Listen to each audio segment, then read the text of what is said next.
جلالته. بسم الله الرحمن الرحيم، والصلاة والسلام على سيدنا محمد وعلى آله وصحبه وسلم، وعلى سيدنا موسى كليم الله صلى الله عليه وسلم. رعايانا الأعزاء سكان أمريكا الشمالية، تنظن أنكم باقي تفهموا العربية. بغيت نقول لكم على أنني متأثر جدا جدا وأكثر مما تظنون بهذا الحوار وهذا الكلام اللي سمعته منكم، واللي ما تنستغربش منه، لكن تنستغرب بالعواطف الرقيقة وبالكلمات الدقيقة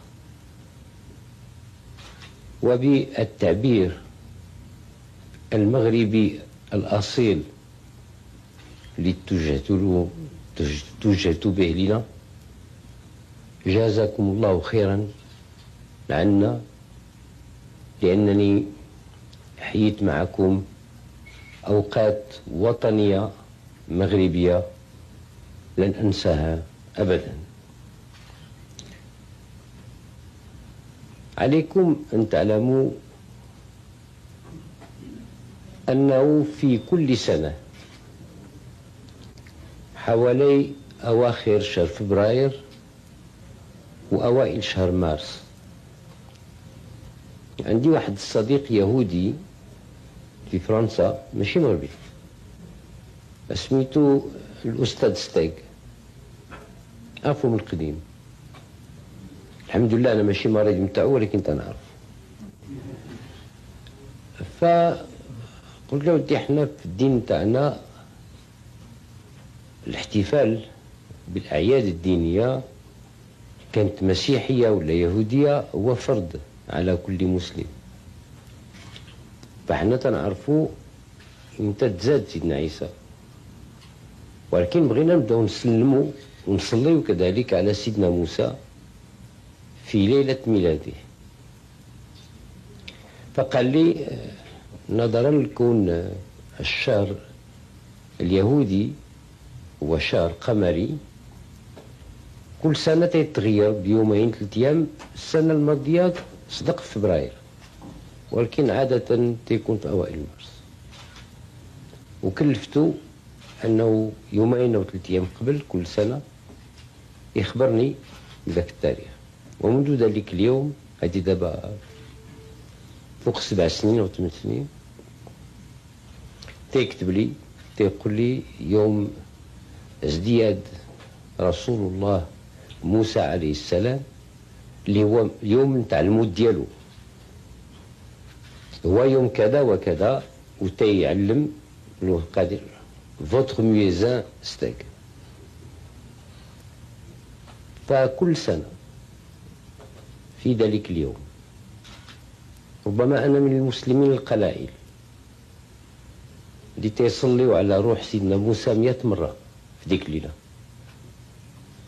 ولما تنصلي على روح سيدنا موسى في ديك الليلة عليه السلام، ما كاين شي يهودي مغربي في العالم بأسره اللي ما تيوقفش أمام وجهي أنا ذاك، واللي ما تندعيلوش بالخير، واللي ما تنطلبلوش الله أنه يرجع لبلادو ويتسارها ويزورها ويسر رحم مع الأحياء ويزور قبور الأموات. فعلا أنتم رعايانا، عندكم مزايا كبيرة بالنسبة لليهود الآخرين. أي واحد ممكن لك تسولو تقول له فين باك، فين مدفون جداك، فين كبرتي، يقول لك ما نعرفش. أنتما أعطاكم الله واحد الكرامة غريبة، واحد أولا سبقتوا العرب للمغرب. يقولوا بعض المؤرخين على أن يمكن واش صحيح ولا ماشي صحيح، لأن بعض اليهود في عوض يتبعوا سيدنا موسى لما اخترق البحر الأحمر أنهم تبعوه نواحي الشرق، أن واحدين أخرين خافوا من البحر وجاوا لهذا الجهة من العالم. الحمد لله اللي جاوا والحمد لله اللي استوطنوا عندنا. فماشي يمكن لكم تقولوا آبائنا وأجدادنا موجودين في المغرب واجي نوريك فين مدفونين وفين، بل عندكم ميزة، وهذه الميزة بغيتكم تبقوا محتفظين عليها، وهي الميزة الثقافية متاعكم والدينية. المعلوم عند الجميع بأن المدرسة التلمودية المغربية هي أحسن مدرسة تلمودية في العالم. معلوم احنا الخاخامين عندنا قاسحين شوية،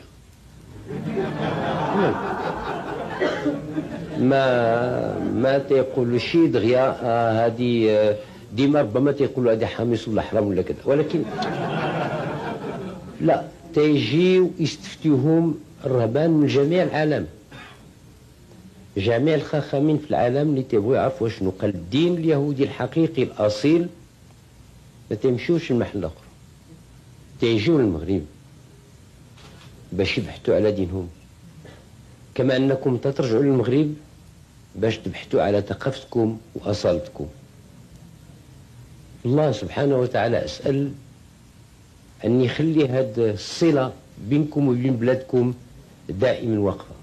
قولوا آمين معنا حتى ويجعلكم كذلك دائما محفوفين بعناية الله وكرمه، ويكثر عليكم الرزق ديالو والفضل ديالو،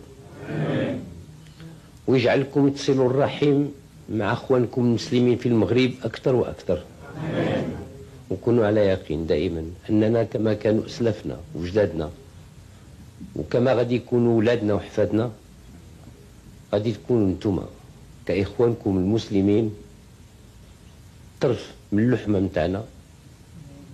واجب علينا الحفاظ والمحافظة على حقوقكم وأمنكم وحريتكم، والسلام عليكم ورحمة الله.